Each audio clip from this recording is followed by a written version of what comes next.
पूरे देश भर में इलेक्ट्रिसिटी बोर्ड्स हैं. इफ यू आस्क कि appoint good engineers, what is the criteria they have? They only give preference to the marks. यहाँ पर मैं मोदी जी की जो गवर्नमेंट है उसके निंदा करना चाहूँगा. उन्होंने कहा कि ट्रांसपेरेंसी क्रिएट करने के लिए हम इंटरव्यू को ख़त्म कर. Like now your personality may be very low. So are you saying only basis of the marks? या द न्यू सिलेक्शन प्रोसेस, तो नो डाउट कि हम लोग एक्सपर्ट्स के द्वारा डील नहीं किए जा रहे हैं. हम स्किल्ड लोगों के द्वारा डील नहीं किए जा रहे हैं. हम ज़्यादा मार्क्स लेने वाले लोगों के द्वारा डील किए जा रहे हैं.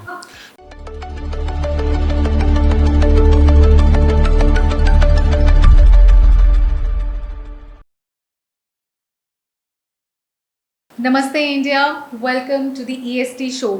Today we are joined by Dr. Sudhanshu Sharma, an educationist, climate change scientist and political activist who has been at the forefront of both shaping young minds and challenging India's environmental future.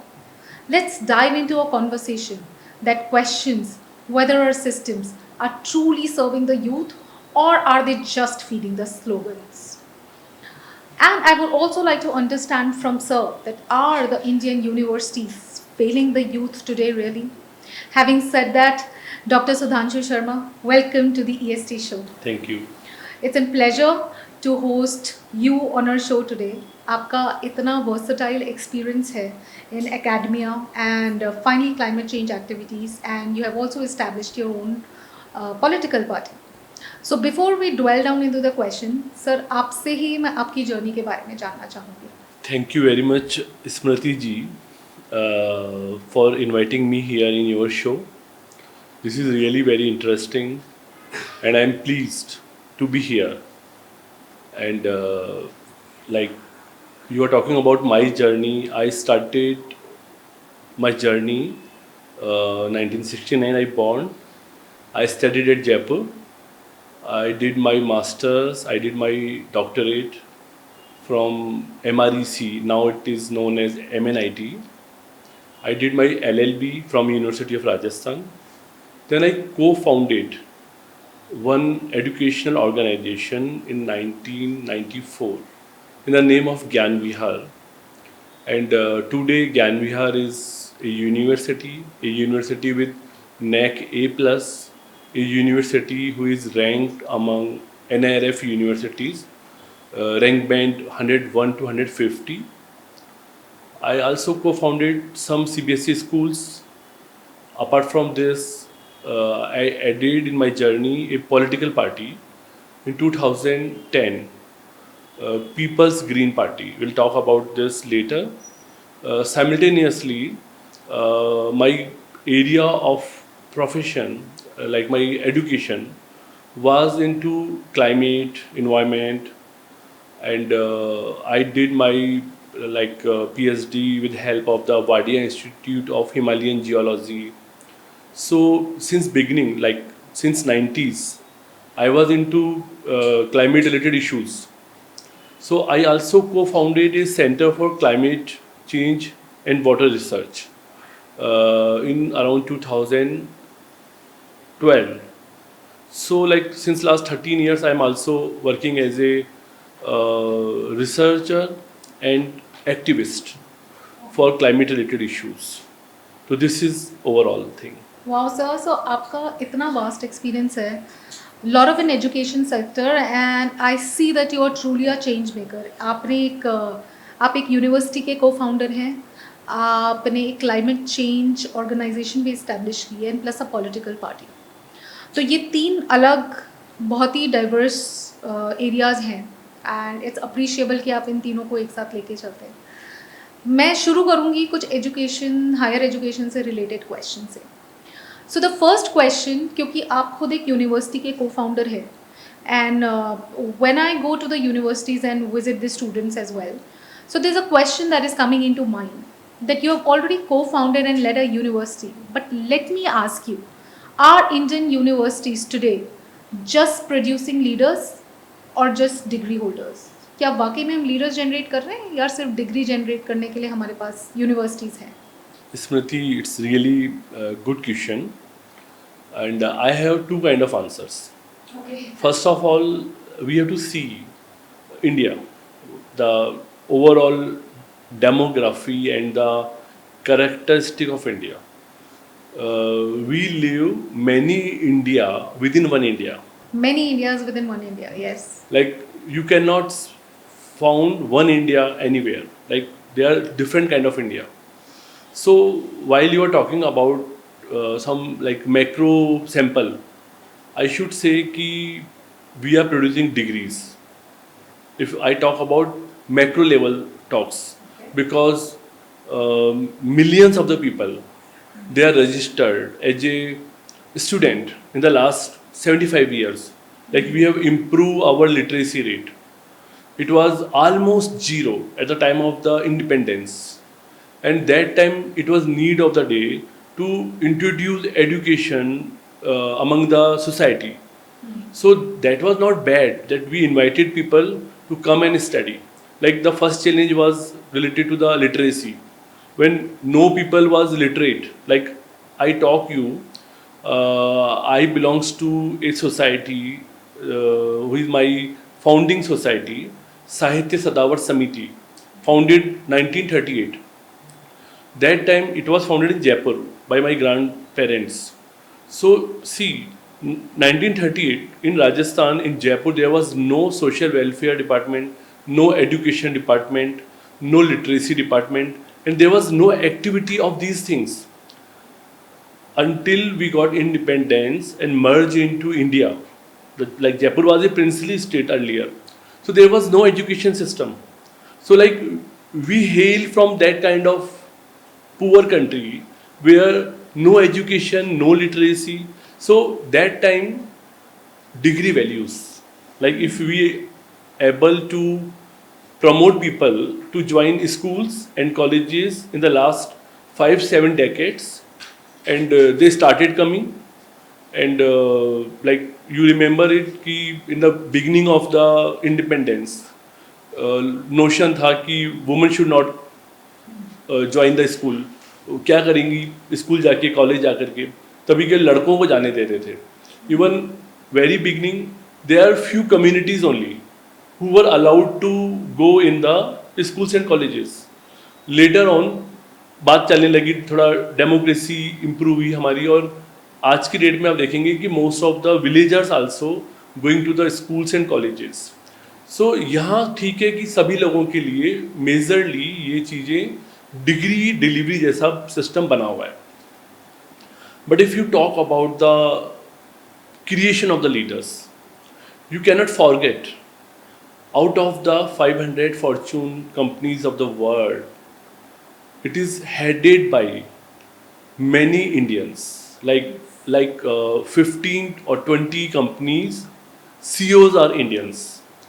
अभी recently मैं एक show देख रहा था, एक comedian है Vir Das, US में show था उनका. ही टोल्ड कि what I am speaking, like he were talking with the audience, he told कि what I am speaking is English. Maybe you believe it और not, my accent is Indian and your accent is different, so there is a possibility you could not get what I am speaking. But if you are unable to understand what I spoke right now, please tomorrow in morning when you join your office, ask with your boss. He knows what I am speaking. Means उसका जो boss है वो Indian है. अभी एक बंदा खड़ा हो गया, उसने कहा know my boss is Chinese. Literally उसके जोक को किसी ने काउंटर किया कि माई बॉस इज चाइनीज. उससे कहा no issue, you ask question with boss of your boss, he must be Indian. Okay. So this is the situation. Indian universities में जो बच्चे पढ़ रहे हैं, like Sundar Pichai is from India, Satya Nadella is from India, Shantanu Kumar is from India, Indra Nooyi is from India. These guys are not Brit Indian or Indian American. They are Indians initially. They did their schooling, their college, their university from India, and today they are leading the world. So simultaneously, like if I talk about the private organizations which were nurtured in the last 2 decades, they are focused on the developing the leadership among the students. In my university, we give focus and emphasis over development of the leadership among the personality of the students. And many of my alumni, they are on the leading positions of the different companies. Like certainly they are 15-year-old employee or 10-year-old employee. So as of now, they are leading on their departments. So we cannot say कि we are only merely releasing the degrees. We are also creating leaders. And wait for few another years. There is a possibility we will get the ratio, like Indian population ratio is 15-16% of the world population. I believe in next decade 25% companies will be headed by the Indians of the world. That's a great belief, sir. And I think people like you who have the universities and coming from experience in education industries, अगर आपका इतना trust है, so it makes me believe that yes, probably India is heading towards being a world power. So that definitely is an empowering statement. So sir, I'm heading to my next question. Many graduates say that they feel unemployable despite years of education. Do you think that the system is valuing marks more than skills? Degree होने के बाद भी, skill होने के बाद भी उनको ऐसी फीलिंग क्यों आ रही है कि आई am not employable, I do not have a job? आप ठीक कह रही हैं कि there is a issue, there is a problem. और many like companies including NESCOM and so many other companies, they are telling that the pass out graduates, especially in the engineering, they don't have desired skills and they are not ready for employment. It is true. And your question that what is important, marks or skill? So no doubt, as a educationist, I cannot say that marks are important. No one will speak this because skill is more important. Skill is the only thing by which we can get our goals, by which we can touch the where we want to go, and marks cannot be the determining force. But like since beginning in India, we are facing this problem. Like you see people who are sitting on the top level hem of affairs, I should say the bureaucrats, हमारे जो IAS officers हैं, without any skill, just merely they pass one exam, they get better marks, they become IAS officer, and they are the policy makers.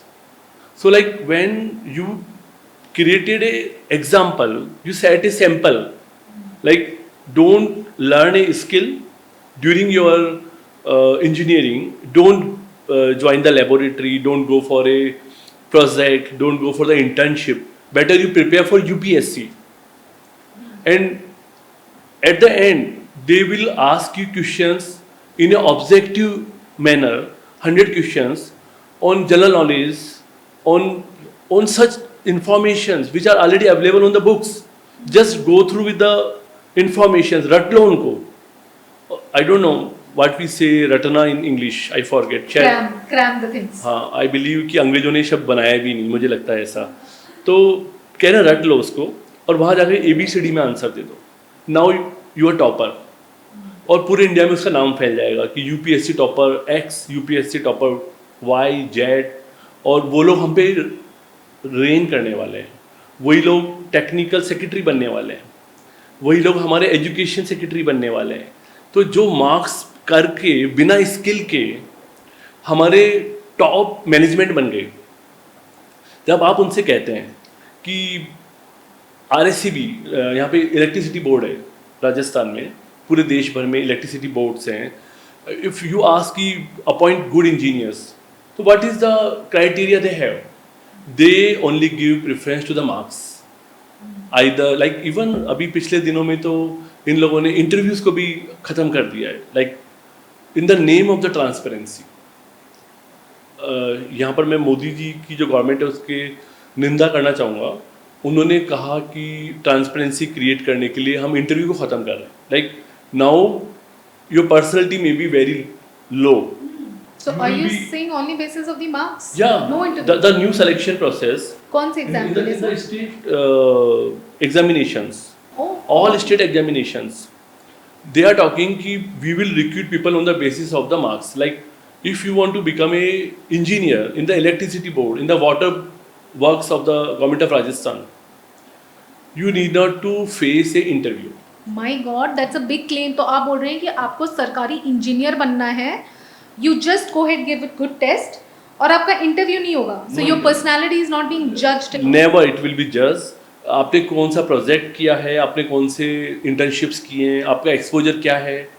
You will be appointed only on the base of a MCQ question paper. अभी तो इतना तो मतलब we are not talking politically, इतना नकल वाली बातें भी आई हैं, पेपर लीक वाली बात आई है. We are not talking that area. हम लोग अभी टेक्निकल बात कर रहे हैं कि how you are selecting the leaders of the system. तो when you are selecting leader of the system on the basis of the marks, so this notion penetrated among the society. Instead getting skill, get more marks. जैसे पहले तो बात थी कि पढ़ोगे लिखोगे तो बनोगे नवाब, है ना. तो अब आप समझ रही हैं कि आपको स्किल होने की ज़रूरत अभी यहाँ पे आई नहीं थी. वो टाइम पर तो क्या लिए था, अगर किसी ने MA कर लिया हमारे जयपुर के अंदर, अगर आपने MA कर लिया और आप राजा के पास पहुँच गए अपना MA लेके कि I did my MA from Allahabad university, वो आपको अपना मंत्री बना देता था. और जब 2 या 3 MA पहुँच गए तो एक को महामंत्री बना दिया. ये अंडरस्टैंडिंग थी कि MA करके आया है तो जरूर से विद्वान होगा. ये तो इनिशियल था जब 3 MA थे, 2 MA थे. बट अब आज की डेट में पूरे वर्ल्ड में जहाँ पर selection criterias are not on the basis of the examination, like if you want to get admission into Cambridge University, Stanford University, MIT or Oxford, they don't ask your marks. They have a minimum cutoff, like sometimes they tell 85% plus or 80% plus, all are equal.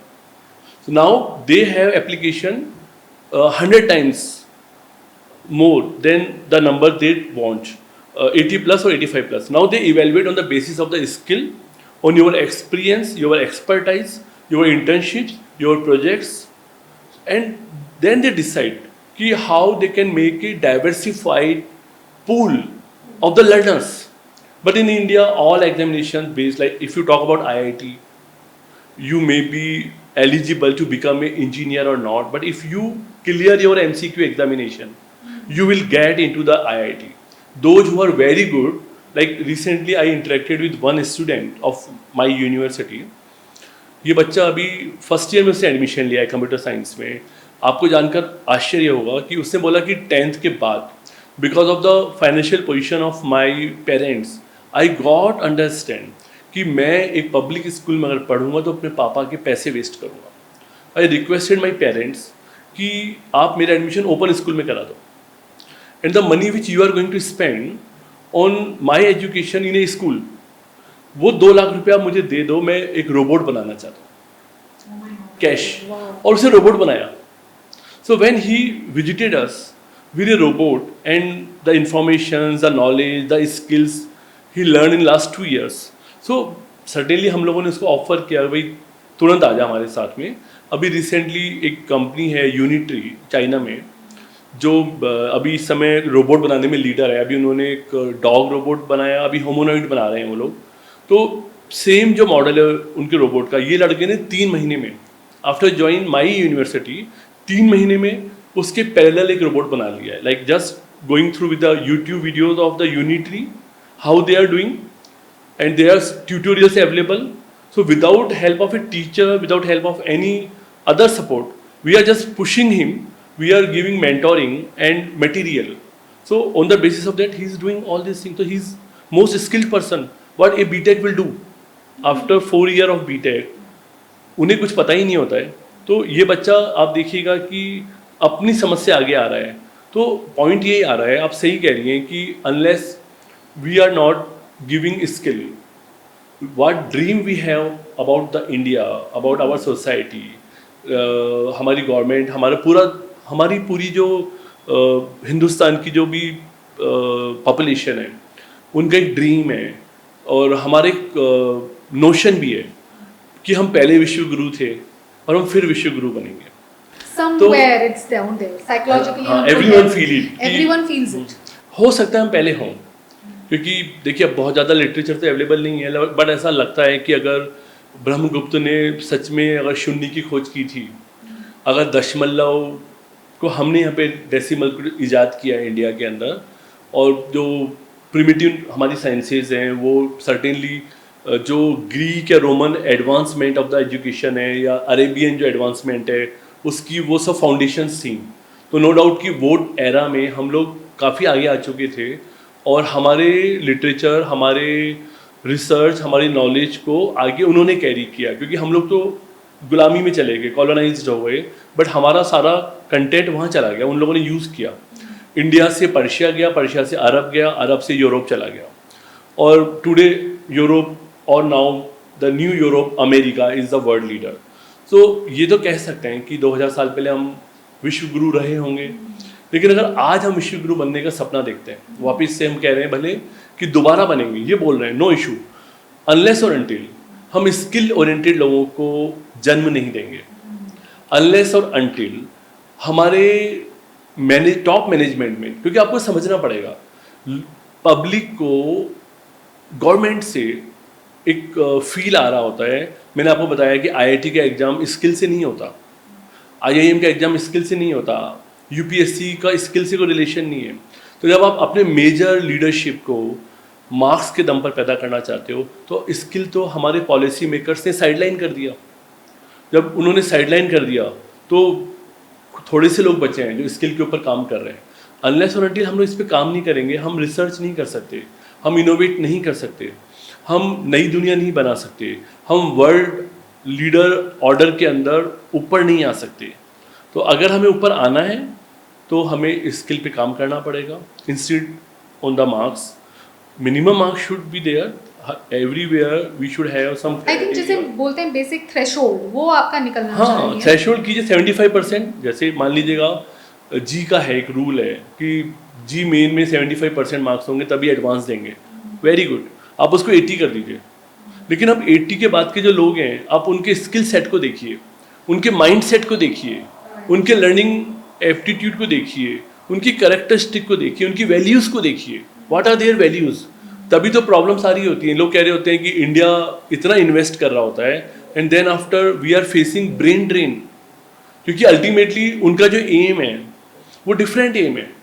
They don't want to serve country, they want facility and resource of the nation, but after their education they don't want to contribute.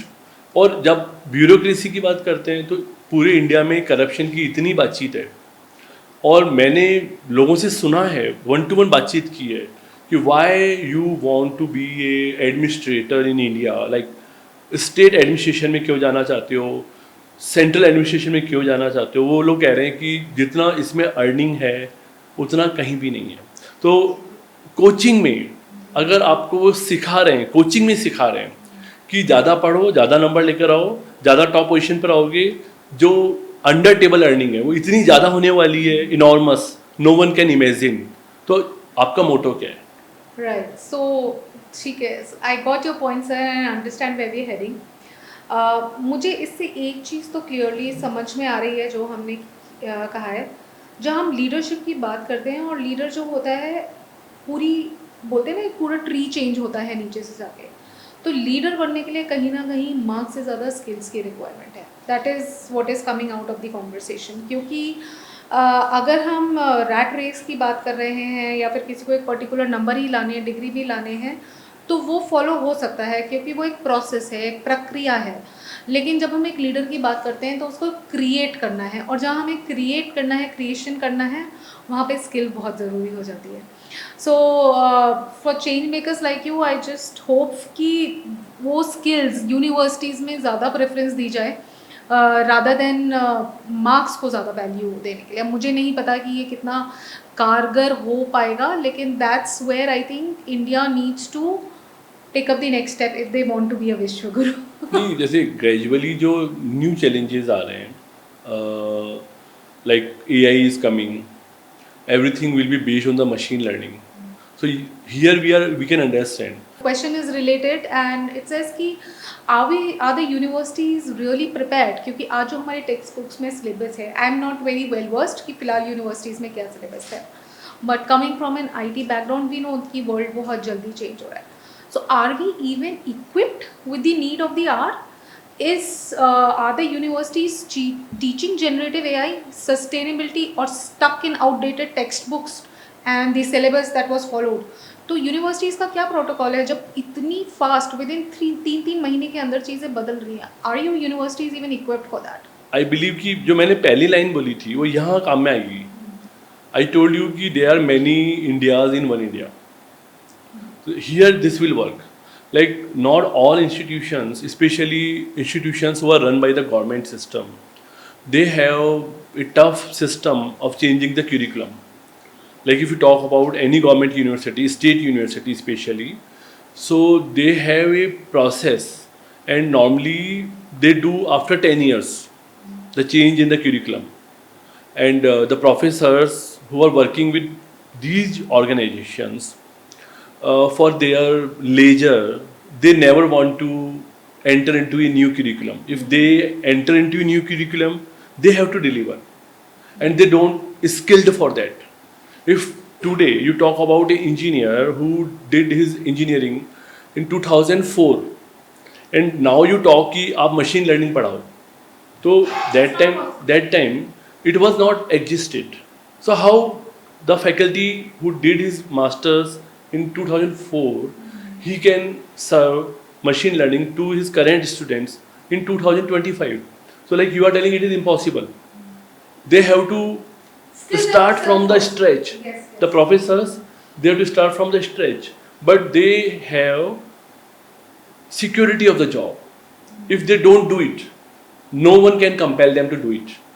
So at the time of the government organizations, first of all, especially state universities, this change will come after 5 to 10 years. Now there are 2-3 more kind of institutions. If you talk about the institutions of the national repute, means excellence institutions like IITs, IIMs, they know, they have interaction with the global academicians, so they understand. Unless or until they will not run with the new curriculum. Similarly, the new generation central universities and specifically private universities. Like I want to quote specifically private universities, because sometimes something is demerit of one organization that can be a merit for the same organization at other end. Like people are talking that the private universities, they don't have matured professors, senior professors, experience of 20 years. This is demerit of the private organizations. But here, if you talk about the new generation courses, new generation curriculum, new researches, so they have mostly young people as a faculty with their institutions. So those young people, they were introduced in the last decade with the new knowledge, which is need of the day, which is the future of the education. Like what I learned in 2021 or 2018 is now certainly not remain the same. It is now progressed, but still I have initial information, so I can change, I can nurture in the new atmosphere. And if a new challenge is given to me by my board of studies, so like in my university, we have revamped the whole curriculum every year, and especially in the last 1 year or few months, we are totally focused on the introducing new challenges what US is doing. And I promise you, we are doing such certain things which even like one of my center who is working for the AI, they are claiming that last quarter they told we are 2 weeks behind the California. And nowadays they are claiming कि sir we are 2 weeks ahead. what technology we have created. They are working on a academic tool, and they are telling ki we are continuously in connection with the US universities, US industries. Before 3 weeks we were behind, now we are ahead, and within a month's time we will launch our product. So this is not a story of only my university. So many private universities, so many central universities, IITs, IIMs, they are working for this. So like I replied you, like few organizations who are leading Indian education, they are fighting, running at par with the global challenge. But most of the institutions, I'm sorry to say, out of the 1200 universities in India, 1000 universities are not in the position to run with a new global challenge right now. Maybe after 5 years, they will understand and they will I start think running. 5 years down the line they will cease to exist with the speed जिससे changes हो रहे हैं. Do you really think they can sustain Maybe- a 5 years backlog of education happening? Do you think it's affordable in today's time? I No, don't no, even no, think no. it's You are telling true. It is really a tough task for them to alive. With the old curriculum, they cannot alive for another 5 years because the change we are facing nowadays, like this month, is totally new. What we have faced last month. Like someone told me, a very interesting fact. एक मैंने article पढ़ा कि 3 साल बाद लोग इस बात पर हंसेंगे कि आप चैट जीपीटी पे काम करते थे. right. Like you can understand कि अगर 3 साल बाद चैट जीपीटी एक फन बनने वाला है या एक मिमिक्री बनने वाली है या कि कहने वाले हैं कि अच्छा तुम चैट जीपीटी करते थे करते थे हाँ, तुम ऐसे हो, इतने पीछे हो, तो यानी कहाँ जाने वाले हैं. No one knows. Sam Altman don't know कि कहाँ जा रहे हैं. Apple guys don't know, Google guys don't know. They are doing day and night, but the fortunately what they are doing, like 10% to 25% Indian engineers are working in their companies. Indian technocrats are there. So we will be never lag behind. And like you see, they have hope with only India. It is OpenAI or Google.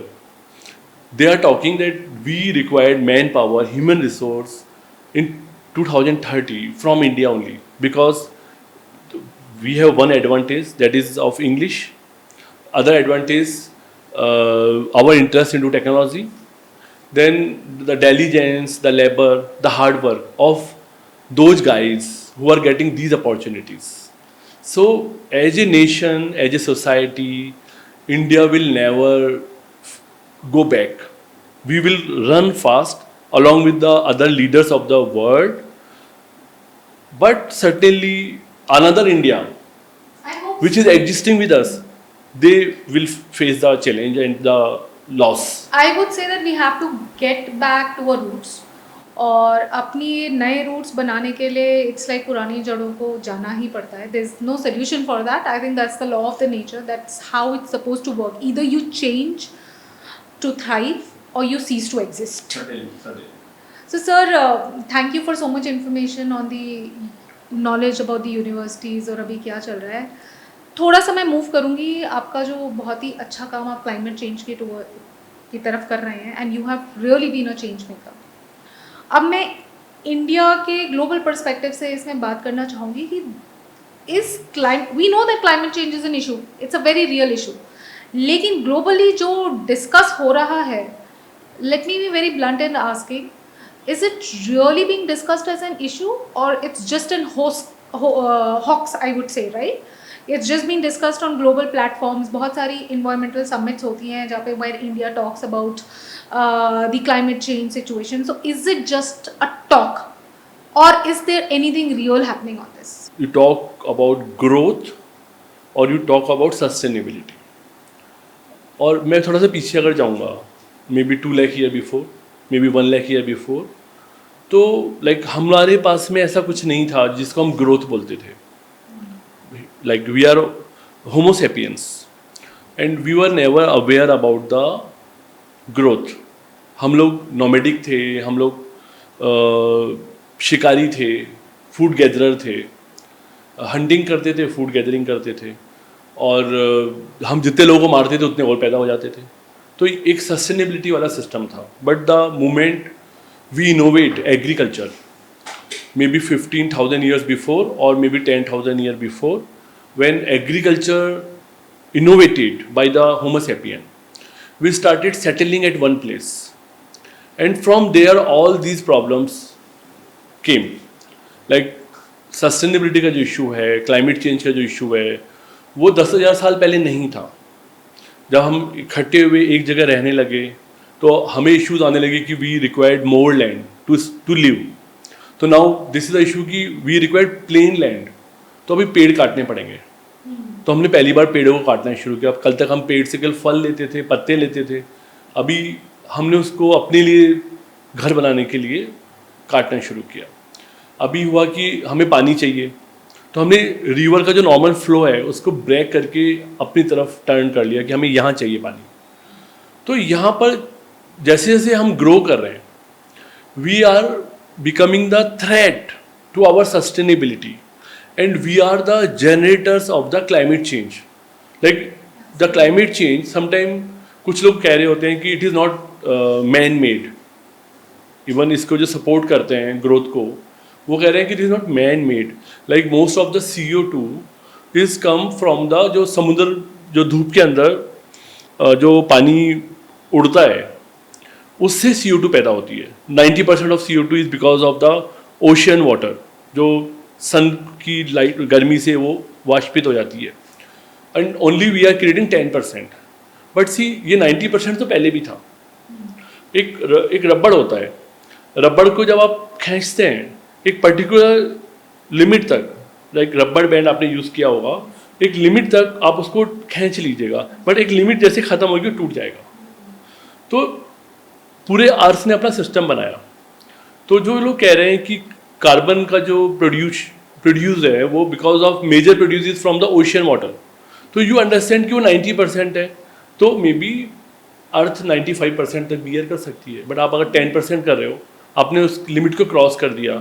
तो now today we are facing disaster of the climate change, like irregularity in the rainfall, deforestation, then like जो land है वो धीरे धीरे करके water level ऊपर आ रहा है. हमारे हमारे जो ग्लेशियर्स हैं वो धीरे धीरे ख़त्म हो रहे हैं, टेम्परेचर इंक्रीज हो रहा है. और ये एक ऐसा साइकिल है कि अगर आज 1 डिग्री टेम्परेचर बढ़ेगा, उसकी हीट से अगले दिन आधा डिग्री और बढ़ेगा, क्योंकि ये तो एक साइकिल है, you can not stop it. तो वैसे क्या हम लोग यहाँ पे एक डिबेट है अभी, है ना, climate change is the debate, and I started from that point only. Debate is this कि whether this is a climate change or this is a change in the like interglacier era. Like हमने पिछले कुछ लाख सालों में glacier era देखे हैं, हमने इंटरग्लेशियर era देखे हैं. यानी एक टाइम पर काफ़ी ठंड हो जाती है, समुंदर का पानी भी बर्फ़ में कन्वर्ट हो जाता है, और सारे ग्लेशियर्स आइस कैप्ड हो जाते हैं, और temperature of the earth goes down for 25 degrees. Like Rajasthan का टेम्परेचर भी 20 डिग्री हो जाता है, और जहाँ पर ऑलरेडी अभी 20 है वहाँ पर -20 हो जाता है. फिर एक ऐसा टाइम आता है जबकि ये सब चीज़ें पिघलने लगती हैं, दैट वी से इंटर ग्लेशियर एरा, और फिर सभी जगहों पर वापस से गर्मी आती है. तो अभी कई सारे लोग कह रहे हैं कि don't calculate, because this the earth का जो सिस्टम है ये मिलियंस ऑफ ईयर में सेट होता है.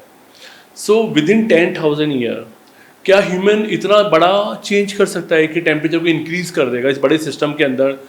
हम तो माइक्रो भी नहीं है, हम तो नैनो नैनो नैनो ऐसा है, बहुत छोटे. हमारा जो इंटरफेरेंस है अर्थ सिस्टम में, it is very very small. तो वहाँ पर लोग कह रहे होते हैं कि नहीं नहीं, this is inter glacier era, एक रूटीन इरेगुलरिटी है, डोंट बी पैनिक, और इसको चलने दो. दूसरे लोग कह रहे हैं कि नहीं नहीं, ये तो लाइक ग्रोथ की वजह से हो रहा है. अब प्रॉब्लम क्या क्रिएट हो गई है कि हम लोग थोड़ा लेट हैं. India is a late. Like हमारा एग्जिस्टेंस हुआ है 1947 में, और पहले 50 साल हमने बहुत ही हार्ड निकाले हैं. इनिशियल जब तक नरसिम्हा राव के लिबरल रिफॉर्म्स नहीं आए, इकोनॉमिक रिफॉर्म्स, हमने बहुत ही बुरे दिन देखे हैं. गरीबी में देखा है, हमारी जीडीपी बहुत ही कम थी. लाइक हमारी जीडीपी आप देखिएगा कि 200 बिलियन थी, 250 बिलियन थी हमारी जीडीपी. जो अभी ट्रिलियन है, 5 ट्रिलियन 4 ट्रिलियन, वो 200 बिलियन थी. 40-50 साल तक।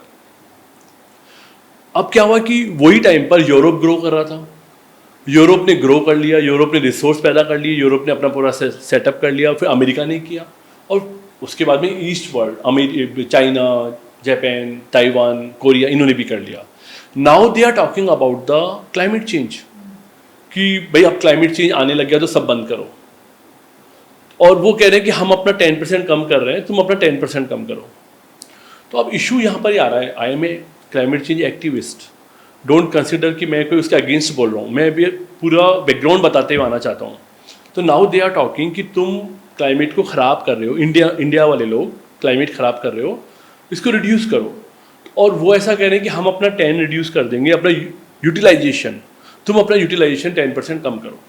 अब हो क्या रहा है कि मेरी जो फैक्ट्रीज़ हैं नेचुरली वो पावर से चलती हैं, और हमने पिछले 75 सालों में जो सप्लाई चेन बनाया, that is coal based supply chain.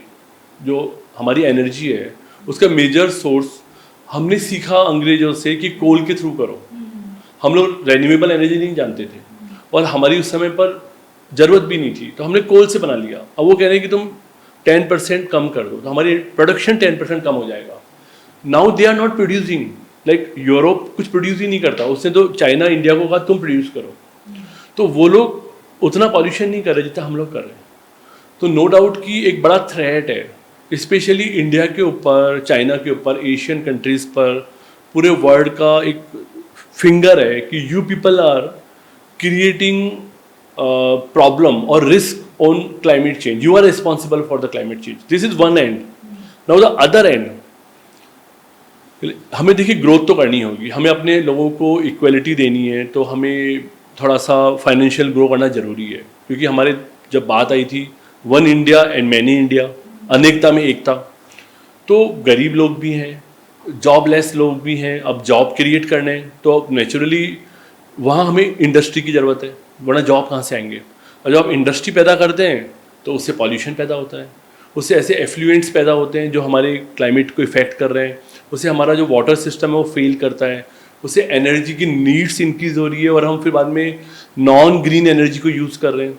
तो अब यहाँ एक चैलेंज आ गया कि इस न्यू एरा में, जबकि इंडिया लेट ग्रो कर रहा है, इंडिया को ग्रो करने पर अगर हम ग्रीन आइडियाज़ पे जाते हैं तो कॉस्ट ऑफ जो रिसोर्स है वो इंक्रीज हो रहा है। तो अब टेक्निकली मैं बात कर रहा हूँ आपसे कि अगर हमें सस्टेनेबिलिटी की ओर जाना है, इमीडिएटली तो हम कुछ नहीं कर सकते, क्योंकि मैं ये नहीं कह सकता कि आप फैक्ट्रियाँ बंद कर दो, मैं उस तरह का बंदा नहीं हूँ। I am a climate activist, but I want after 10 years और after 15 years India should be a green country, but not now. आज तो हम रोटी कैसे खाएंगे? तो उनकी बात तो मैं बिल्कुल अस्वीकार करना चाहता हूँ, जो कि ग्लोबल क्लाइमेट चेंज के जो लोग हैं, लाइक मैं एक वाटर एसोसिएशन है, वर्ल्ड वाटर एसोसिएशन, उसका मेंबर हूँ। We meet once in year at one of the global city, and there people are talking about this ki like India, Asia and China are the responsible for the current climate change crisis. Why don't your government take hard steps over it? What hard steps? How we can stop constructing the building? We have to create houses for our people. But no doubt, when we are talking about the houses, we should go for the green houses. When we are talking about the energy, why not we buy micro atomic energy system, or we innovate our own micro atomic energy system, our own we can innovate. जब हम गगनयान बना सकते हैं, जब हम मूनयान बना सकते हैं, तो हम एनर्जी के भी कोई भी रिसोर्स ढूंढ सकते हैं। तो अब यहाँ पर ही आ रही है, वैसे गवर्नमेंट कह तो रही है बार बार, देखिए आपने जो पूछा था कि ये सिर्फ हौस के या कुछ हो भी रहा है, तो अभी तो देखिए कुछ हो नहीं रहा है, लेकिन अवेयरनेस पैदा हो चुकी है, और गवर्नमेंट बार बार लोगों से कह रही है इस तरह के नोटिस। जो बात यह है ना कि जो हमारे पॉलिसी मेकर्स हैं, मैंने आपको पहले बताया कि हो सकता है जो इन्वायरमेंट सेक्रेटरी हों, उन्होंने सोशियोलॉजी के अंदर या उन्होंने पब्लिक एड में अपना MA किया हो, ज़्यादा मार्क्स लेके वो IAS बन गए हों, और अभी वो क्लाइमेट सेक्रेटरी हैं। देयर इज़ ए पॉसिबिलिटी, भाई कौन होगा, कोई ना कोई ऐसा ही होगा जो उस फील्ड का नहीं होगा, उसके पास पेन है, उसके पास कागज़ है, ऑर्डर उसको लिखना है। इवन कि पॉलिटिशियन को भी कोई पावर नहीं है, क्योंकि डिज़ाइन तो वही लोग कर रहे हैं।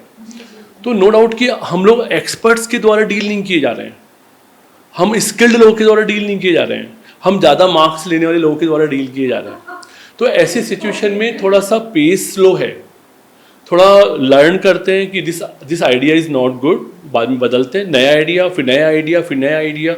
हम लोग एक लॉन्ग टर्म स्ट्रेटेजी नहीं बना पा रहे, हम एक ऐसा नहीं बना पा रहे कि आज हम 4C करें 2040 को, आज हम 4C करें 2050 को, और हम ऐसा प्लान करें कि 2050 में India will be the greenest country of the world.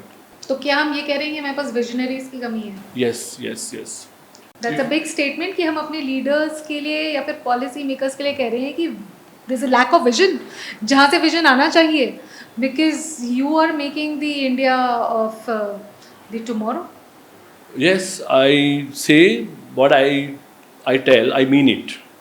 You see, 1978 GDP of China and GDP of India दोनों बराबर थी। 1985 दोनों बराबर थी। 1990 China was only 10 billion ahead of India. यानी कि 1990 में business, technology, idea, everything was very close to India. आप पुरानी मूवी देखिए जैकी चैन की, जो 1975 में बनी थी, आपको लगेगा कि बॉम्बे की गलियों में शूट किया हुआ है या अलीगढ़ की गलियों में शूट किया हुआ है। और आज देखिए, आप देख लीजिए, आप साफ लगेगा कि 75 में China was just like India. आज आप देखेंगे तो आपको डाउट आएगा कि न्यूयॉर्क है या बीजिंग है। आप पता नहीं लगा सकते उनकी वीडियो देख के कि ये न्यूयॉर्क है या बीजिंग है। तो वो लोगों ने 90 में एक विजनरी लीडरशिप के through, like they started reforms 1978। जब 1978 में government of India Coca Cola को बैन कर रही थी कि we will not invite any global company in India. आप सोचिए, जो साल हमने बैन किया था कि हम ग्लोबल कंपनी को इंडिया आने ही नहीं देंगे, वो हमारे दुश्मन है, वो साल चाइना ने रिफॉर्म डिक्लेयर किया और चाइना उसके 12 साल तक स्ट्रगल करता रहा और बाद में उसका जो ग्रोथ है वो ऐसा भी नहीं है, उसका ग्रोथ ऐसा है और इंडिया ऐसे चल रहा है। तो इंडिया में होप है, इंडिया में ऑप्टिमिज्म है, इंडिया में पॉसिबिलिटीज़ है, अपॉर्चुनिटीज़ है, लेकिन जो पेस ऑफ ग्रोथ है वो बहुत ही स्लो है। हमारी गवर्नमेंट ने कहा था कि हम 10 सालों में फार्मर्स की इनकम को डबल कर देंगे। आपने कहीं देखा है किसी फार्मर को कि उसकी इनकम 1.5 भी हो गई हो? क्योंकि नहीं हो रही है, pace is very slow. Visionaries are less and executors are not visionary, executors are not capable, so when they are not capable they cannot execute in a proper way। अब देखिए दुबई को 1971 में दुबई का dream था to become mini Bombay. मैं Dubai गया, वहाँ के लोगों से मिला, वहाँ के रॉयल फैमिली से मेरी बातचीत हुई। उन्होंने कहा हमारे जो फादर थे जो 1971 में यहाँ के शहजादे बने, उन्होंने डिक्लेयर किया अपॉइंटमेंट के टाइम पर कि आई will make Dubai mini Mumbai, mini Bombay. That time it was Bombay. तो वहाँ लिखा हुआ है कि हमारा ड्रीम है मिनी बॉम्बे बनना। आज किधर है वो? Because of the vision, because of the vision. They invited best resource, human resource from the world, और उन्होंने बुला के बोला कि हमारा बेस्ट कर दो, सारा प्लान बना दो, मैप बना दो। देखिए आपको एक बिल्डिंग बनानी है, if you don't appoint a good architect, a good structural engineer, a good consultant for MEP, और आप कहो मैं बना लेता हूँ, या हाईएस्ट मार्क्स लेके जो बंदा आया था उसको लेके कहूँगा कि तू बना दे, वो क्या बनाएगा? He was never skilled for architectural science और द स्ट्रक्चरल नॉलेज, तो वो कैसे बनाएगा? तो वो लोगों ने, दुबई वाले लोगों ने बुलाया एक्सपर्ट्स को कि तुम बना करके दो। उन्होंने दिया, उन्होंने अपना फाइनेंशियल रिसोर्स लगा दिया, तो वो एक आज की तारीख में ऐसा बन गया। हम ऐसा नहीं बन पा रहे। It's not even mini Mumbai, Mumbai हम कॉल आउट भी नहीं कर सकते। It's the only one of the kind in the world, मतलब उसके जैसा कुछ है ही नहीं। दुबई दुबई है। यस, आई थिंक दो सारे कॉन्वर्सेशंस में एक चीज़ बहुत उभर करके आती है, किसी के पास, किसी भी कंट्री के पास, हम वो एक फैमिली लें, हम एक इंडिविजुअल स्ट्रक्चर से शुरू करें, एक फैमिली से लें, एक सोसाइटी से लें, एक कंट्री में जाएँ, ग्लोबली जाएँ, आपके पास रिसोर्सेज हो सकते हैं, आपके पास करने की क्षमता हो सकती है, आपके पास इच्छा शक्ति हो सकती है, लेकिन अगर आपके पास लीडर नहीं और विजन नहीं तो वो वेस्ट है, वेस्ट ऑफ रिसोर्सेज है। तो सर इसी से मेरा नेक्स्ट क्वेश्चन आ रहा है कि आर वी इवन अंडरस्टैंडिंग कि हम शायद एक इन्वायरमेंटल डिजास्टर की तरफ अग्रसर हैं? Do we even understand that feeling? वो अर्जेंसी दिखती है आपको हमारी कंट्री के अंदर? क्योंकि आपने बोला कि पेस बहुत स्लो है, तो इन्वायरमेंट को तो हमारे पेस से कोई लेना देना नहीं है। आप स्लो चलिए फास्ट चलिए, क्या फ़र्क पड़ता है जाके? Environment doesn't understand the human language, right? It will work on the फंडा ऑफ बैलेंस। तो क्या ऐसा तो नहीं है कि हम अपनी ये थ्योरीज के around we are sleep walking into a disaster? देखिए 2011-12 यूपीए गवर्नमेंट, हमारी गवर्नमेंट ने इन्वायरमेंट के ऊपर कंट्रोल करने के लिए कुछ लॉ बनाए और इन्होंने कहा कि unless you get A clearance of environment you can not start in India. और उसके थोड़े दिन बाद जो इन्वायरमेंट मिनिस्टर थे उनको सैक कर दिया गया थोड़े दिन बाद, इन द नेम कि आप इन्वेस्टमेंट्स को रोक रहे हो। और असल में कहानी ये थी कि जो बॉडी बनाई गई for the control over the environmental issue वो करप्शन के अंदर घुस चुकी थी। अगर आप हमारी जेब गरम कर रहे हैं, you can get a licence clearance for environment, if you are not doing anything will raise 100 questions against you. तो यानी 2010 में जब हम लोगों ने पैक्ट किया ग्लोबल कंट्रीज के साथ में that we will now start working for the environment, तभी से ये करप्शन की भेंट है। पहली इंसिडेंट 2011 की है, मिनिस्टर को हटाया गया और राहुल गांधी के ऊपर काफ़ी आरोप लगे थे उस समय पे उस बारे में कि हिज इन्वॉल्वमेंट वाज रॉन्ग। तो आई एम टेलिंग कि मैं कुछ पॉलिटिक्स पे नहीं जा रहा हूँ, बट याद दिला रहा हूँ 2011 से इन्वायरमेंट वाले सीरियस काम कर रहे हैं जब बने तब से, या वो मनी मेकिंग कर रहे हैं। तो नो डाउट कि जिन लोगों को इन्वायरमेंट क्लियरेंस मिल रहा है इंडिया में, वो लोगों को कैसे मिल रहा है इसके लिए पब्लिकली कहने की ज़रूरत नहीं है। और जिनको नहीं मिल रहा है उनको क्यों नहीं मिल रहा है और बाद में उनको क्यों मिल जाता है, यू कैन अंडरस्टैंड कि मैं क्या कहना चाहता हूँ। तो अब बात क्या आ रही है कि देखिए डिजास्टर तो नहीं आएगा, ये मैं आपको कह देता हूँ। I am environmentalist, I am geologist.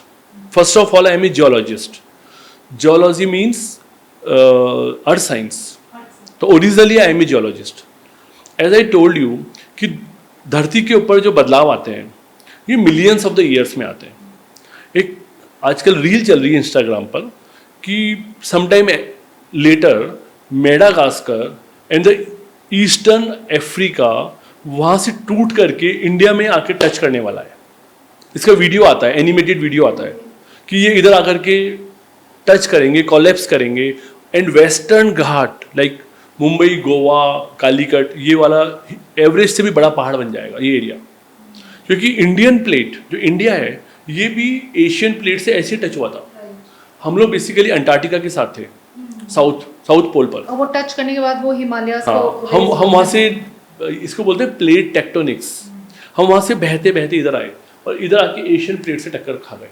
टक्कर हुई, दोनों जगह से टच हुए, वहाँ से इवोल्यूशन हुआ, वहाँ से ज्वालामुखी फूटे तो पहाड़ बन गए ज्वालामुखियों के।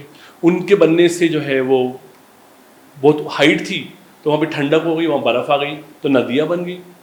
जब नदियाँ पहाड़ों को नीचे लेके आती हैं तो मिट्टी लागती है, तो मिट्टी के मैदान बन गए, गंगा जमुना के मैदान बन गए। तो जो नॉर्थ ऑफ द इंडिया है वो बिकॉज ऑफ दिस कोलाइड है। तो ऐसे ही कह रहे हैं कि अफ्रीका से आने वाला है, लेकिन वो ऐसा नहीं कि कल आ जाएगा, वो 1 mm पर ईयर शिफ्ट हो रहा है और वो 3300 करोड़ ईयर के बाद आने वाला है। तो जो डिजास्टर है about which we are talking can not come in our life, but certainly our future generations have to face what today we are doing. If we are just ruining our ecosystem, तो may be like me, मैं तो आपसे काफ़ी बड़ा हूँ, आप भी अभी इससे इम्पेक्टेड नहीं होंगी, लेकिन जस्ट इमेजिन 50 years लेटर जब आपके बच्चे, आपके पोते यंग होंगे, वो टाइम पे अगर वो देखते हैं कि बादल क्या होता है, पानी क्या होता है, वी नेवर सॉ, हमने पढ़ा है, क्वेश्चन होगा कि बादल एक मिथ है या रियलिटी है। तो you can imagine danger is very close to us. But I believe as I told you कि हम जो अभी 4C कर रहे हैं या हम लोग जो देख रहे हैं, हम इंडिया को 2050 में जाकर के कंट्रोल कर पाएंगे. आज की डेट में we are fail, we are unable to make our country sustainable और to make the policies towards the sustainability. But awareness is going on, pace is slow, another 20 years we will struggle like this only, but after 20 years I believe we will cope up, we will touch that point where I can say we will able to save our future generations. This I want to add. Sir you already mention कि आप एक geologist हैं और environment में आपका बहुत huge experience है, and something about this I think probably you know motivated you, क्योंकि आपकी पॉलिटिकल पार्टी का नाम वो बोलता है, it's a people's green party. तो let me tell my audience that sir has a political party and it's founded in Rajasthan. Yeah. It's a Rajasthan political party. It's named as People's Green Party and it has more than 50,000 people associated to it. तो sir पहले तो मैं हालांकि नाम से agenda clear है, लेकिन still आपके पॉलिटिकल पार्टी का मोटो और एजेंडा क्या है? देखिए, जैसे मैंने बताया कि when I started since beginning I am a climate change activist and scientist. So when I talk about the science, हमारा एक सेंटर है, हम उस सेंटर के ऊपर क्लाइमेट चेंज के ऊपर रिसर्च करते हैं, पब्लिकेशंस देते हैं, and we have more than 100 publications in the last 10 years. और हमारे जो पब्लिकेशंस हैं वो Q1 लेवल के हैं. बट वी कैन अंडरस्टैंड कि merely sitting in A lab and writing something may add your work for the climate in another 20-30 years. But if you are not creating awareness, if you are not moving with the people, you are not making them enable to understand the challenge of the green, your like role will be not the right role. तो यहाँ पर ये बात शुरू हुई कि India को हम कैसे अच्छा कर सकते हैं. मैंने आपको बोला, आपने कहा भी कि बड़ा स्टेटमेंट आपने दे दिया कि we are facing lack of the visionaries. तो कहीं ना कहीं पर यहाँ से हम शुरू करते हैं कि because people who are on the helm of affairs they are not expertise. मेरी पार्टी चाहती है कि हम एक्सपर्टाइज लोगों को सिस्टम में लेकर के आएँ. हम लोग पॉलिटिक्स में डिसरप्ट करना चाहते हैं. और चूँकि मैं ग्रीन वर्कर हूँ, तो इनिशियली आइडिया था कि हम एक ग्रीन पार्टी बनाते हैं, and I founded green party with my few of the friends. लेकिन बाद में जाके हमें लगा कि पूरे वर्ल्ड के अंदर ग्रीन पार्टीज उन कंट्रीज़ में चल रही है जहाँ पर ऑलरेडी ग्रोथ का बहुत एडवांस स्टेज आ चुका है. Like if you talk about Denmark, Sweden, Finland, Ireland, Canada, Australia, New Zealand, जो कि टॉप ऑफ द 15 कंट्रीज़ हैं, वहाँ पे green parties are the active and they are one of the significant party. तो अब India में तो ब्रेड बटर की फाइट है. इंडिया में तो अब एक घर नहीं है लोगों के पास, जॉबलेसनेस है. तो if I only talk about the green party, तो लोगों ने मुझे कहा कि you are talking for 2045, will meet you in 2042. तो हमने इसको चेंज किया कि नहीं, this green party is for the people. तो यही लोगों के लिए काम कर रहे हैं हम लोग, समझाने के लिए हमने इसको पीपल्स ग्रीन पार्टी किया. पीपल्स ग्रीन पार्टी का जो मोटो है, देखिए बेसिकली यूनाइटेड नेशंस ने 2013 में बेहतर दुनिया बनाने के लिए एक गोल तय किया, एंड उस गोल को कहते हैं SDG, सस्टेनेबल डेवलपमेंट गोल. और इसको डिक्लेयर किया गया 2016 में. और आप अगर इस गोल को देखेंगी जो 2016 में डिक्लेयर हुआ है, 2013 में इनिशिएट हुआ है. पीपल्स ग्रीन पार्टी 2010 में एस्टेब्लिश हुई है. 2011 में हमने गवर्नमेंट ऑफ इंडिया की ECI में, इलेक्शन कमीशन ऑफ इंडिया में रजिस्टर्ड किया है अपने आप को. हमारे 8 पॉइंट, हमारा है 8 पॉइंट प्रोग्राम. और SDG ऑफ यूनाइटेड नेशंस, उनके पास है 17 point, 17 SDG, 17 sustainable development goal.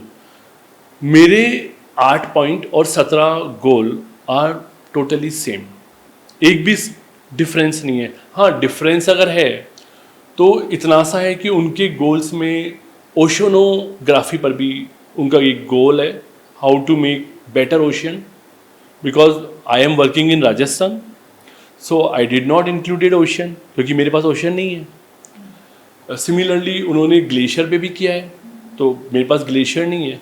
तो आप उनके 17 में से 15 पॉइंट्स को मेरे से मैच करेंगे पीपल्स गेन पार्टी से, तो जो हमसे 5 साल बाद यूएन यूनाइटेड नेशंस ने एसडीजी डिक्लेयर किए हैं, हम लोग अपने पार्टी के अंदर 8 पॉइंट के थ्रू वो सारे 15 एसडीजी कवर करते हैं।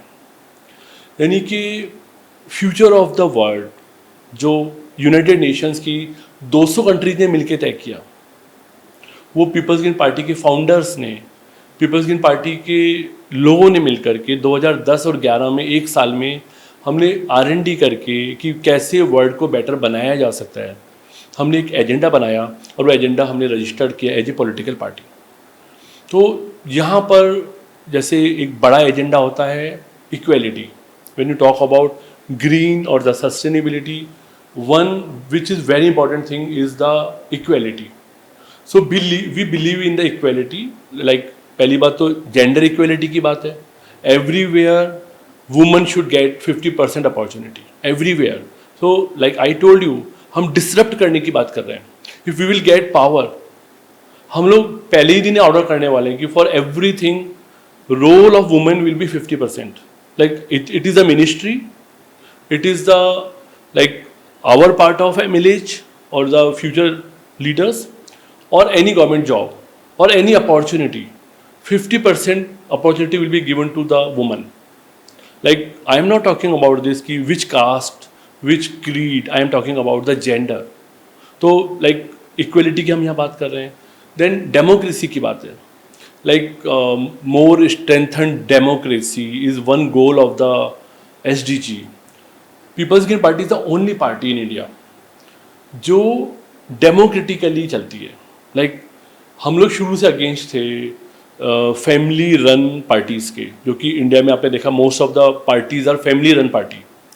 हमने बनाया कि हमारा जो विलेज का वर्कर है, हमारा जो शहरी वार्ड का वर्कर है, वो लोग मिलकर के अपना प्रेसिडेंट चुनेंगे, वो अपनी बॉडी चुनेंगे। हमारा MLA candidate will be elected by the members of that assembly area, not by the any high command or any ala command. Like in the current political scenario, BJP हो या Congress, who will fight the election, this is decided by the people who are sitting at Delhi. They decide fate of Rajasthan with due respect to our honorable chief minister. लोग कह रहे हैं पर्ची chief minister, like एक slip आई और slip was given to one old leader कि इसको पढ़ दो। वो उनको खुद को भी नहीं पता मेरा नाम इसमें आएगा स्लिप के अंदर, और किसी को नहीं पता। It was just a like shock for the whole Rajasthan. एक ऐसा आदमी जिसने अभी तक सफलतापूर्वक सरपंच का भी कोई काम नहीं किया। How you think about the vision. I told you, lack of vision in our leadership.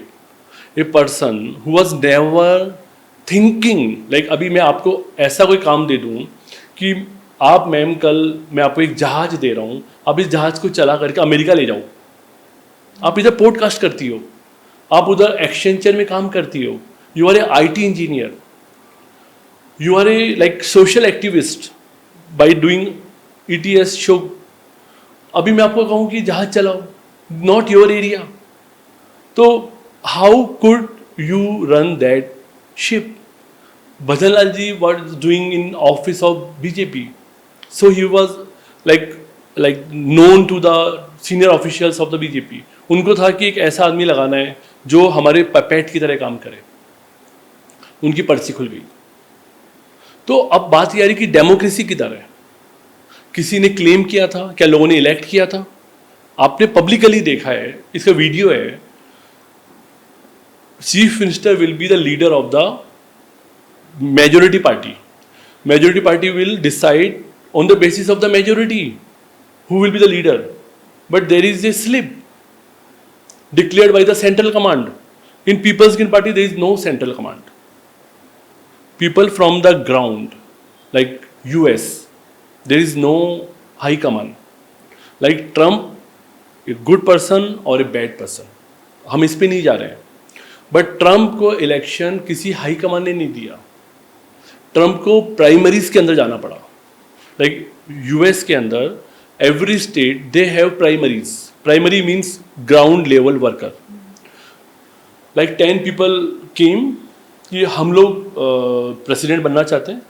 सभी जगहों पे उनको अपने स्टेटमेंट देने थे, उनको अपना प्लान बताना था, what kind of US they are thinking. Trump ने बोला I will make America great again. उसका एक स्लोगन था. दूसरे लोगों ने अपनी बात बोली. वहाँ के जो लोकल वर्कर्स है वो इससे इंप्रेस हो गए. उन्होंने कहा next president should be Trump. तो सारी प्राइमरी से सेलेक्ट हो गया. Majority came towards Trump. He became candidate from the Republican party. And the same way the other side, other party, वहाँ पे कोई आला कमान नहीं है. No one is on the top. Like Bill Clinton को टिकट किसी ने दिया नहीं था, या कि ओबामा को टिकट किसी ने दिया नहीं था. वो लोगों ने अपना कैंडिडेचर डिक्लेयर किया और फिर प्राइमरीज में चले गए. प्राइमरीज ने डिसाइड किया who will be the next, और प्राइमरीज ने कैंडिडेट बना दिया. तो दोनों पार्टी की प्राइमरीज तय कर रही हैं. नाउ पब्लिक में आ गए. पब्लिक ने वोट डाला. जो जीत गया वो जीत गया. नेक्स्ट टाइम जब 4 साल पूरे होंगे वो चला जाएगा. लाइक मैं लोगों से यही कह रहा हूँ कि ट्रंप से डरो मत. मैक्स टू मैक्स 3.5 साल, 6 महीने तो हो गए, क्या बिगाड़ लेगा. 3.5 साल बाद उनका रूल है 2 बार से ज़्यादा कोई आ नहीं सकता. ये न्यू पर्सन विल कम. ये कितना भी ऊटपटांग काम कर ले कुछ बिगाड़ नहीं सकता हमारा, क्योंकि हमारी तो ग्रोथ की पेस ही इतनी स्लो है कि 3.5 साल में हमारे बिगाड़ क्या लेगा. जब तक वो नया ऑर्डर देगा हम उसके हिसाब से आगे बढ़ते बढ़ते ऐसे 3.5 साल लगा देंगे. हमने जितनी योजनाएं डिक्लेयर की है हम 5-7 साल बाद तो उसको एग्जीक्यूट करते हैं. मैं आपको एक इंटरेस्टिंग बात बताता हूँ. बीच में आ गया जिस दिन चाइना ने डीप सीक डिक्लेयर किया, next day government of India ने अचानक से ऐलान किया हम भी एआई पे काम करेंगे. और हमने बनाया इंडिया एआई. हमने उसको दिया 1.3 billion. Same day our IT minister he declared कि the way China is investing into AI, India will also. Soon we will have our own open AI and we are beginning a fund with 1.3 billion. और India AI will be the name of the company. और वो company को private players को, वो company को innovators को, AI engineers को opportunity देनी थी. उन्होंने नेक्स्ट डे कॉल कर दिया कि if you have any proposal to make your own open AI please come ahead. Application चली गई. ये बात को 9 महीने हो गए, अभी तक उनके पास कॉल नहीं आई कि आओ तुम्हारी बात सुनेंगे. तो the way I told you कि स्लो चलते हैं. आएगी कॉल उनके पास, उनको अलॉटमेंट होंगे, लेकिन जैसे हम लोग काम करते हैं तो डेमोक्रेसी को हम पावरफुल करना चाहते हैं, इक्वलिटी को पावरफुल करना चाहते हैं. फिर सेकंड बात है कि जब तक हम देखिए हमारी पार्टी को ऐसा लगता है I M in favour of privatisation. Like I never fight कि अडानी को फ़ायदा हो रहा है, अंबानी को फ़ायदा हो रहा है. हो सकता है, they are businessman, so today they are only player, तो उनको फ़ायदा मिलेगा. लेकिन हम लोग बिलीव करते हैं माइक्रो एंटरप्रेन्योरशिप में. अगर हम माइक्रो एंटरप्रेन्योरशिप के अंदर काम करें, गवर्नमेंट इन्वेस्ट करे. भाई अडानी तो अपना पैदा होता है. अडानी को कोई मोदी जी पैदा नहीं करते, अंबानी को कोई मोदी जी पैदा नहीं करते. कोई ना कोई आदमी बनेगा. कभी टाटा बिरला थे, अभी अडानी अंबानी है, फिर कभी कोई और आ जाएगा. आपने ग्लोबल सीनेरियो में देखा है कि the way scene is changing. Last year Apple was the largest company of the world. अभी एनवीडिया है. 6 महीने बाद सेमीकंडक्टर आने वाली है, ताइवान की कंपनी, वर्ल्ड की टॉप कंपनी बन जाएगी. अभी एनवीडिया टॉप पर आ गई है. अभी एप्पल 3rd पर है. बीच में जैसे ही गूगल ने अपना जेमिनाई लॉन्च किया, गूगल बहुत पीछे से काफ़ी आगे आ गया. माइक्रोसॉफ्ट 10 नंबर से बीच में 1 पे आ गया था लास्ट ईयर जब ओपन एआई लॉन्च किया. तो ये रेस है. ये लोग तो आएंगे. अगर हम चाहते हैं कि ज़्यादा से ज़्यादा लोग अडानी बने, अंबानी बने, हमारे गवर्नमेंट को माइक्रो एंटरप्रेन्योर्स को प्रमोट करना पड़ेगा. पीपल्स ग्रीन पार्टी राजस्थान की जीडीपी को डबल कर देना चाहती है. तो वो कैसे करेगी? With help of the micro entrepreneurship. छोटे छोटे लोगों को छोटे छोटे काम धंधे हम लोग दिलवाना चाहते हैं। अगर 20 लाख लोगों को हम एक माइक्रो यूनिट शुरू करवा दें with help of the government, what I want कि IAS आ चुका, मैं हटा नहीं सकता, RAS भी आ चुका, मैं उन सब लोगों से ये कहने वाला हूँ, अगर मेरे पास पावर आती है कि तुम्हारा ध्यान किसी और काम पे मत लगाओ, गवर्नमेंट चल जाएगी अपने आप।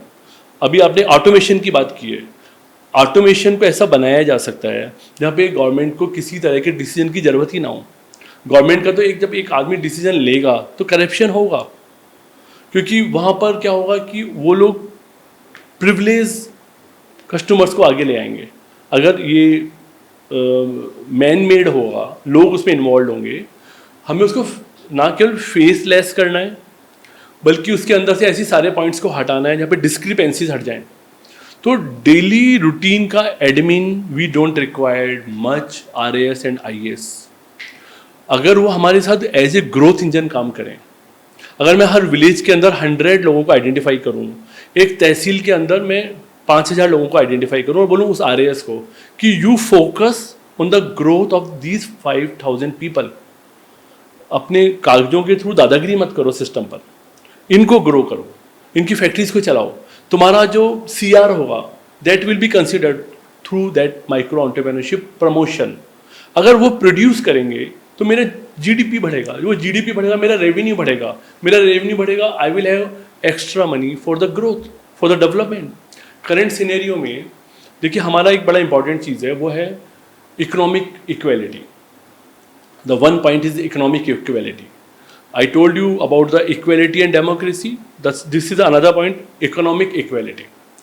अब अडानी अंबानी अपने आप बन रहे हैं, उनके लिए आप कुछ कंट्रीब्यूट करने की ज़रूरत नहीं है, वो तो आप खरीद लेंगे, खरीद के अपने फेवर का ऑर्डर करवा लेंगे, उनको कोई हेल्प नहीं चाहिए। They know how to do it. आप नहीं करोगे, वो ऑस्ट्रेलिया गवर्नमेंट को खरीद लेंगे, आयरलैंड की गवर्नमेंट को खरीद लेंगे। आयरलैंड में इंडियन रिचेस्ट पर्सन है, ये जो साइरस मिस्त्री के पापा, he is the richest. Top 10 में 4 आर इंडियन। आप इंडिया में रोक दोगे इन लोगों को, ये वहाँ जाके राजा बन जाएंगे। हमारे को हमारे छोटे छोटे लोगों को खड़ा करना है। जो भारत 10वीं शताब्दी से पहले इंडियन GDP में, वर्ल्ड GDP में 25% प्लस कंट्रीब्यूशन रखता था वर्ल्ड GDP में, वो भारत अब 4 रखता है। तब भी हम इतने पावरफुल बन गए। अगर 25 रख लेंगे तो हम क्या बन जाएंगे? हम लोग न्यू अमेरिका बन जाएंगे। तो वो न्यू अमेरिका तब हम लोग बने थे जबकि कुटीर उद्योग थे, एक एक गांव में हर आदमी प्रोडक्शन कर रहा था, सरकारी नौकरी के लिए नहीं भाग रहा था। पूरा का पूरा शहर, पूरा राजस्थान पटवारी की परीक्षा के लिए एवरी ग्रेजुएट, हमने क्या सिस्टम बना दिया कि this year we will open 40,000 government seats. 100% जितने लोग अभी पास कर रहे हैं राजस्थान से, पढ़ाई कर रहे हैं, वो सब लोग भाग रहे हैं कि this job I have to grab. अभी 2 crore youth is running before 40,000 jobs. अभी 40 मिल जाएंगे। I am not doubting over the government, but understand they are 2 crore people और job offer is 40,000। What is the future of 1 crore 99 lakh and 60,000 people? Government have no scheme, government have no idea.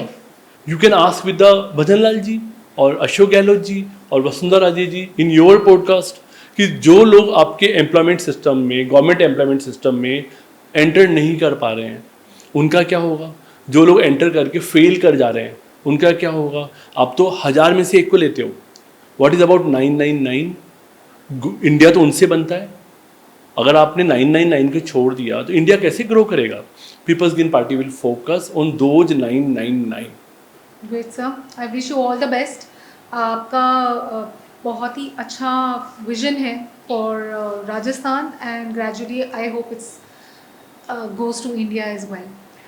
बस एक last question आपसे मैं पूछना चाहूँगी कि आज की सिनेरियो की अगर आज की बात करें, क्योंकि अभी तो हमने विजन की बात की है कि जो हम चाहते हैं होना and we are working towards it for sure.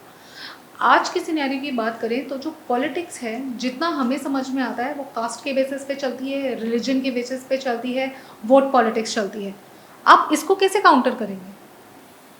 देखिए, वैसे ये दुर्भाग्य है कि हम कास्ट पे, या रिलीजन पे चलते हैं, मतलब दो वर्डों में खत्म हाँ, करते हैं। आज चल रही है तो चल आज रही की है। सिनेरियो की नहीं, बात पिछले कर 50 साल से चल रही है, नॉट टुडे। इंदिरा गांधी भी नारा लगा रही थी ना, जात पे ना पात पे मोहर लगेगी हाथ पे, यानी जात पे लोग चल रहे थे तभी तो जात बोल रही थी। नेहरू को जो बिगेस्ट चैलेंज आया पहले पहले अपोजिशन से, नेहरू को चैलेंज आया अजगर नाम के ग्रुप से। कुछ लोगों ने अजगर बना लिया कि ये अजगर नेहरू को खा जाएगा। अजगर मीन्स ए बोले तो अहीर, जय बोले तो जाट, गै बोले तो गुजर, रे बोले तो राजपूत, कि these 4 community will eat Nehru. Lohia ने बनाया अजगर, वो फेल हो गया प्रोसेस, क्योंकि नेहरू वॉज टॉल, सामने जो छोटा ग्रुप था उससे बड़े थे बहुत। इंदिरा गांधी के सामने अगेन ऐसी चैलेंजेस आए, बट वो बड़ी थी। लेकिन जब राजीव गांधी के सामने ऐसा चैलेंज आया तो वो इतना मैच्योर्ड या इतना बड़ा या इतना विजनरी नहीं था, बहुत जल्दी कॉलेप्स कर गया। और आपने देखा है कि मंडल आयोग आया, रिजर्वेशंस की बातें आई और कांग्रेस खत्म हो गई बिकॉज ऑफ दैट ओनली 1989। अब क्या है कि वही टाइम पर जबकि ये लोग कॉलेप्स नहीं हो रहे थे, I told Nehru and Gandhi, Indira Gandhi, तभी आरएसएस और बीजेपी ने प्लान किया कि because caste is not our domain is religion, unless और अनटिल हम लोग रिलीजन पर नहीं जाएंगे तो हम कभी सक्सेस नहीं ले पाएंगे। 1980 में और 84 में अटल बिहारी वाजपेयी ने जो अपना विज़न दिया, that was social democratic party of India, तो लोग उनको वोट ही नहीं मिले। उनको लगा कि इस देश में सोशलिस्टिक अप्रोच की बात करना बेकार है, और फिर उसकी मेन जो वो है बिग पर्सन वो तो इंदिरा गांधी है, तो रिलीजन पे जाना पड़ेगा। उन्होंने रिलीजन पे जाके मंदिर मंदिर मंदिर करके, और आज today they are the tallest people. तो नो डाउट कि पिछले एक्सपेरिमेंट वो सारे हैं जिन लोगों ने रिलीजन को, जिन्होंने रीजनलिज्म को, जिन्होंने कास्ट को यूज़ किया, और वो लोग आ गए। लेकिन एक बात है, देखिए, you know what is the truth. If you want to make India great, if you want to make India better, we understand caste politics is not a good thing. Religion politics is not a good thing. So, being a teacher, this is not significant. I will get success or not. Success से better है आपका action क्या है. You will satisfy with your action, not with the success. आपकी reputation important नहीं है. आपका character क्या है? This is important. Like some time people talk about the reputation, बड़ा आदमी बन गया, कैसे बन गया बड़ा आदमी, 100 काले काम करके बन गया, तो may be good for him, but उसका करेक्टर लोगों को पता है। तो मैं मानता हूँ कि हमारा एफर्ट होना चाहिए to make character building, not for the reputation, not for the win, for the truth. अगर हम ट्रुथ के लिए काम करेंगे, वी विल गेट सक्सेस और we will fail, we will be happy. तो हम हमेशा कास्टलेस, रिलीजनलेस सोसाइटी बनाने के लिए फाइट करेंगे। Some day people will understand us, some day people will come ahead after getting bore, depress with these guys, and that day will be our day. वो दिन हमारा होगा। हाँ, ब्यूटीफुल सर, आई मीन इतना interesting था, एक educationist, एक actual climate change activist, और फाइनली एक पॉलिटिकल पार्टी इस्टेब्लिशर से बात करते हुए। ये पॉडकास्ट एंड करने से पहले आप ही की एक लाइन लूँगी, रेपुटेशन इंपॉर्टेंट नहीं है, it is important to have a great character. With this beautiful quote, I thank you doctor Sudhanshu Sharma for being on the EST show, ending this podcast here. It was a wonderful conversation. I also enjoyed. Thanks a lot. Hope you will again invite me. Of course, sir. Thank you.